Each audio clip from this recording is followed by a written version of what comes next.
When you ready? Ready to go?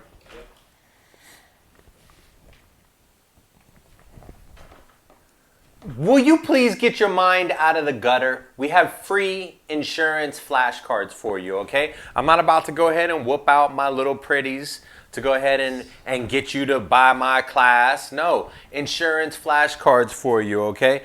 All the keywords that you're going to need are going to be highlighted in those flashcards, right? But they're also highlighted in the text right here. Look at it. Continuing education and compliance period with a nice little pretty star. These are the tested topics, guys. Run down these little bullets right here, right? So if you were in the flashcards, each one of these would be its own flashcard. Here. All newly licensed insurance agents in Florida must complete 24 hours of continuing education every 2 years. What? What do you consider newly licensed? I'm glad you asked. I'm glad you asked. One CE compliance period is 2 years, okay? Which means newly licensed is 6 years or 3 compliance periods. Let me go over that again real quick for you because this is these little 3 bullet points right. I'm going to slide these in. This is a 25 question test at the end of this. But, boom, boom. You got at least 2 questions right here. All right. So CE, if you're newly licensed, what does that mean? That means you have only had the opportunity to do continuing education 3 times. Why? Because a CE compliance period is 24 months. Once you're licensed, every 24 months, you need to do 24 hours of continuing education. Real simple, right? 24 months is a compliance period for CE. That's how it works, all right? Now, if you've been licensed and in good standing for 6 consecutive years and you completed CE 3 times, 3 compliance periods, the Department of Financial Services is going to give you a 4-hour CE discount. In theory, the 6-year benchmark means you learned something along the way. So starting on your 4th compliance period, when the insurance agents like us, we're only responsible for 20 hours of CE. Maybe it's the DFS's way of congratulating us for making it 8 years in the business. I don't look a 4-hour CE credit. I'm not going to step over it because that's 4 hours I didn't want to have to do. Now, one set of 4 hours that you have to do, law and ethics. We'll get into that. But have you noticed that all the bold words and the somewhat self-explanatory colors throughout this entire course so far? I mean, I say entire course like we've been here for a long time, but I think we're only on page 4 or 5 or something like that. Oh, 2. Well, anyway, all these exaggerations are highlighting the gems we drop for you to find, okay? These aren't just any type of nuggets. We're talking about definitely tested topics. If the words are all dressed up like they're going off to prom, I'm telling you, it's important. Don't forget, those flashcards, all those vocabulary words, green equals insurance flashcard. So if it's in green, it's tested, we're bringing attention to it in the course, and it's over there in the flashcards, okay? Now, before I transition into talking about CE facts for compliance purposes, let's flash back to this informal tone, all right? Yes, the Department of Financial Services requires us to do continuing education. Like I said, 24 hours, unless you've already been licensed for at least 6 years and did CE 3 times, then it's only 20 hours, right? But they require us to do classes, but no one said that these classes have to be boring. The DFS just wants guys like me, us insurance education providers, to convey the facts, okay? There's no law against me telling stories and acting like life in Florida isn't interesting, okay? Ethics, you're thinking, ew, not me. I'm thinking about conversations about stupid criminals. They're overflowing in my mind. This is the land of the Florida man. I got hashtag Florida man memes flashing before my eyes. For instance, have you ever heard the story about the salty crime family? Psh, these guys. This one's a little bit older. I just kept them into the class because I like their names. This one's from February 20th, 2020. The Florida CFO, Jimmy Petronas, boom, boom, boom, announces that he arrested 4 suspects behind a $230,000 insurance fraud scheme in Tampa. Woo. Now, this story here, it's about 4 brothers.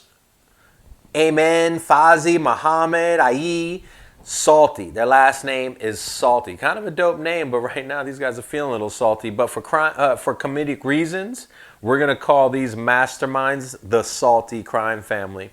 In a nutshell, the Florida Department of Financial Services.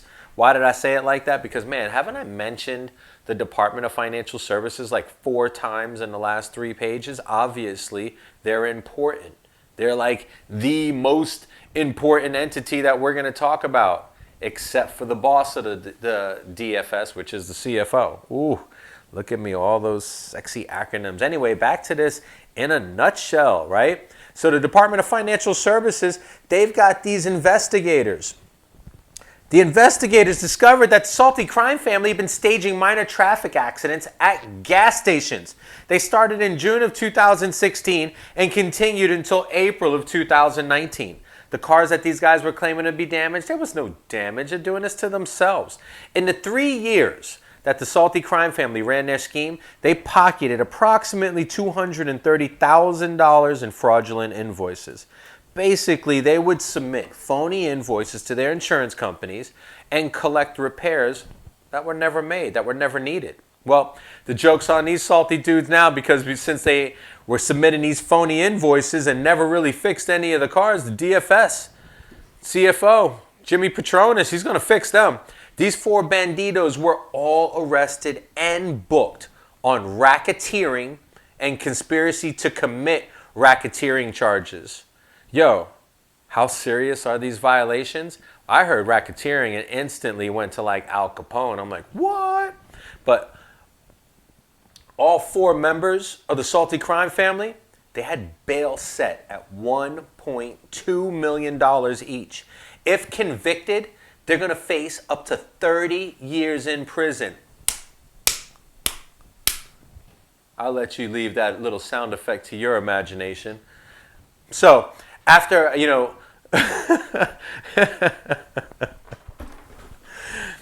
I heard, so, David, you can't bust out laughing, man.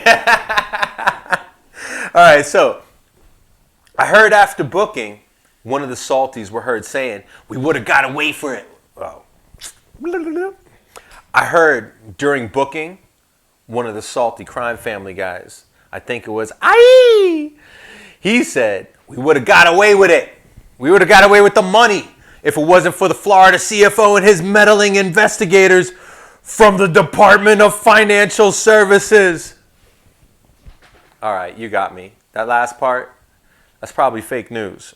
But, I have some real news for you. The Florida CFO, Jimmy Petronas, the Chief Financial Officer, El Jefe of the business of insurance, he did say that fraud has reached an epidemic proportions in Florida. And scams like this drive up auto rates for every driver on the road. I'm thankful for the hard work of my fraud detectives in tracking these fraudsters down. We must continue to work together, do everything we can to uncover these fraud schemes and bring these scam artists to justice. Look, I got this information here, that article, from a press release. Okay? Every single press release finds some time at the bottom, like you're seeing here, to identify who Jimmy Petronas is, a quote from Jimmy Petronas, and identify his authority. Okay? Every single press release that references Jimmy Petronas is going to have a statement just like this. The Chief Financial Officer and State Fire Marshal Jimmy Petronas is a statewide elected official and member of the Florida Cabinet who oversees the Department of Financial Services.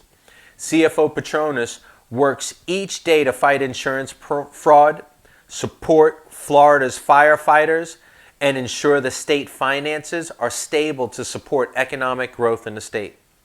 We're going to dive in deep into the CFO's fight against fraud after I properly introduce Mr. Petronas a little bit later on in the class. But right there, you'll see it fraudfreeflorida.com. We're gonna dive into there. Now, I just want to point out, if you notice, I got tripped up there a little bit because you start reading through there. There's a lot of F words in there. You definitely don't want to mess up an F word on a state authorized course. But now we're going back to CE compliance since we heard a little bit about the salties. Okay. Now, just despite how long we've been licensed, all insurance agents in Florida must complete 4 hours. 4 hours of CE focused on this.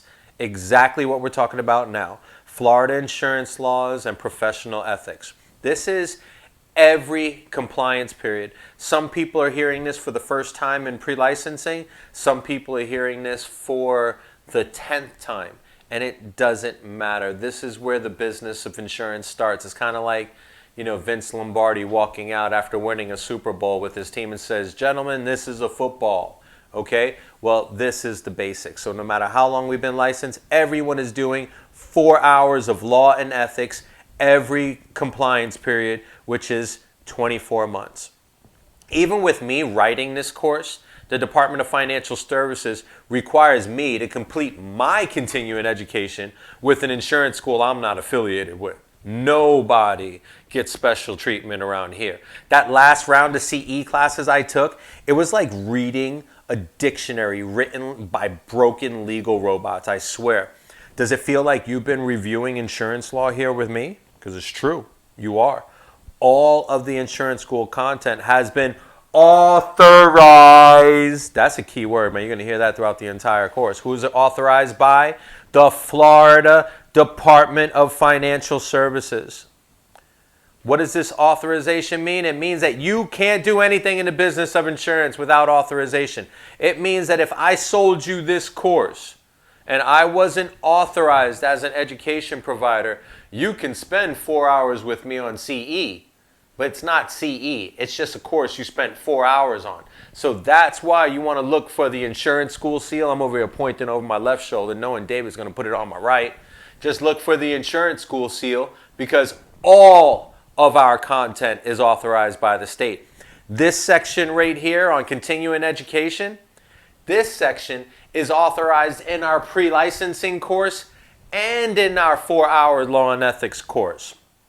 So just remember, if you want to get through stuff and just kind of chit-chat your way and highlight a couple of keywords and topics, I got you, all right? Now, every authorized video and podcast we deliver, it also syncs with our flashcards. And we also have a good old-fashioned non-digital PDF version.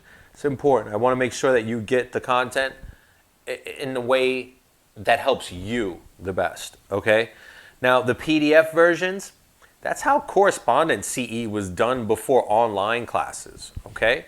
So, I'm going to take a quick pause. And what you're going to see right here is I need you to identify the 5 test-worthy keywords or concepts that we've touched on.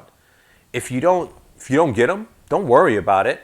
I'm just here to make sure that the rest of the tested keywords and concepts jump out and bite you right in the face.